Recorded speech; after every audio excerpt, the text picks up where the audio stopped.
వచ్చే నెల 4వ తారీఖుకి రిజల్ట్స్ వచ్చి 2 మాసాలు అవుతాయి. సుమారుగా చంద్రబాబు నాయుడు గారు ప్రమాణ స్వీకారం చేసి నేటికి 40-50 రోజుల మధ్య అవుతున్నటువంటి సందర్భం. ఈ సందర్భంలో చంద్రబాబు నాయుడు గారు శాసనసభలో కానీ బయట కానీ ఆయన తీసుకున్నన్ని యూటర్న్స్, అది యూటర్న్స్ అంటం కంటే అసత్యాలు, ఎన్నికలకు ముందు ఒక రకంగా చెప్పటం, ఎన్నికల తరువాత అది కాదని దానికి భిన్నంగా ప్రవర్తించటం, 1-2 కాదు, అనేకమైనటువంటి పచ్చి అసత్యాలను ఈ కొద్ది కాలంలోనే నారా చంద్రబాబు నాయుడు గారు చెప్పటం చూస్తే చాలా మంది కొత్త వాళ్ళకి ఆశ్చర్యం వేస్తుంది. ఎందుకంటే మాలాంటి సీనియర్స్కి పెద్ద ఆశ్చర్యం కాదు. ఎందుకంటే ఆయన అబద్ధంలోనే పుడతాడు, అబద్ధంలోనే జీవిస్తాడు, అబద్ధంతోనే రాజ్యం వెళ్తాడు అనేది ఒక సత్యం, నగ్న సత్యం. అది ఒక విధంగా చెప్పాలంటే అది గిన్నీస్ బుక్ రికార్డు కూడా ఎక్కదగినటువంటి అంశం అనేది నేను ఈ సందర్భంగా చెప్పదలుచుకున్నా. నిన్నటి వరకు అమరావతికి 15,000 కోట్ల రూపాయలు వచ్చిందని డాంబికాలు పలికారు. వారి పత్రికలు కూడా డాంబికాలు పలికాయి. మొన్న ఢిల్లీ వెళ్ళి మాకేమీ ఇవ్వలేదనేటువంటి మాట మాట్లాడారు. 15,000 గ్రాంట్ అని చెప్పారు.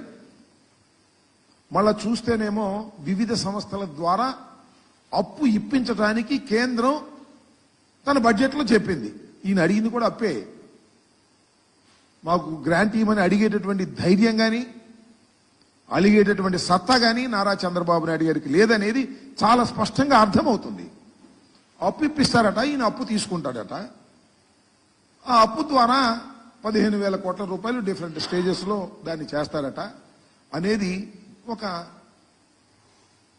దాన్ని మాయాజాలంగా చూపేసేటువంటి ప్రయత్నం చేశారు. దాంతోపాటు సరే ఇంకా హామీల సంగతి వస్తే నేనేం చెప్పాలి? ఇంకా ఏ మాటకు ఆ మాట ఒకటైతే ఒప్పుకోవాలి.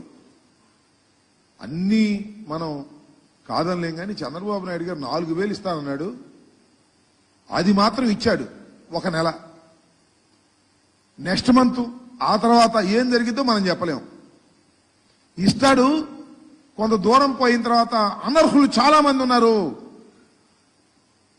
జగన్మోహన్ రెడ్డి గారు అనర్హులకే ఇచ్చేశాడు, కాబట్టి అనర్హుల్ని ఏరివేస్తామని చెప్పేసి వాళ్ళలో కొంతమందిని ఏరివేసినా ఆశ్చర్యపడవలసినటువంటి అవసరం లేదు అని ఈ సందర్భంగా నేను చెప్పదలుచుకున్నా. ఇంకా గ్యాస్ సిలిండర్ల పని, ఆ సూపర్ 6 పని నేనేం ప్రత్యేకంగా చెప్పాల్సిన అవసరం లేదు. అది ఆ రోజునే చెప్పాము. అది సూపర్ 6 కాదు, అది సూపర్ చీటింగ్ అని. అదే చీటింగ్కి వాళ్ళ చంద్రబాబు నాయుడు గారు మాట్లాడుతున్నాడు. మనం చాలా ఆశ్చర్యం, అసెంబ్లీలో మాట్లాడుతున్నాడు. మేము సూపర్ 6 అని అనేక హామీలు ఇచ్చాం. ఆ హామీలన్నీ చూస్తుంటే ఆ పైన స్క్రీన్ మీద అసెంబ్లీలో భయం వేస్తుంది అన్నాడు. మరి సంపద సృష్టించేటటువంటి యోధాన యోధుడు, ఆర్థిక శాస్త్రంలో నిపుణుడు, ఎకనామిక్స్ చదివినటువంటి వ్యక్తి, ఆయన ఇచ్చేటప్పుడు భయం వేయలేదంట, అమలు చేసేటప్పుడు భయం వేస్తుందంట. ఇచ్చేటప్పుడేమో జగన్మోహన్ రెడ్డి గారి కన్నా ఎక్కువ ఇచ్చేయాలి, అది అవుద్దో కాదో తెలియకోకుండా ఇచ్చేసేయటం. ఇప్పుడేమో మాకు అవి చూస్తుంటే భయం వేస్తుంది అనేటువంటి మాట మాట్లాడతాం. ఎన్నికలకు ముందు ఇచ్చి మాట, ఎన్నికల తరువాత భయం వేస్తుంది. సోదరులారా, ప్రజలారా, మీరే ఆలోచించండి అని అంటున్నాడే ప్రజలు. ఆ ప్రజలకు నిన్ను చూస్తే రోతేస్తుందయ్యా.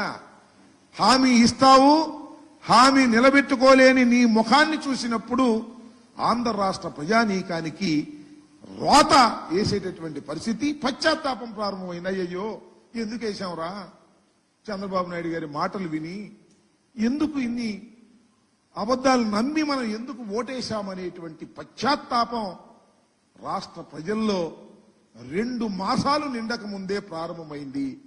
ఇది చరిత్రలో ఒక గొప్ప అంశమని ఈ సందర్భంగా నేను మనవి చేస్తున్నా.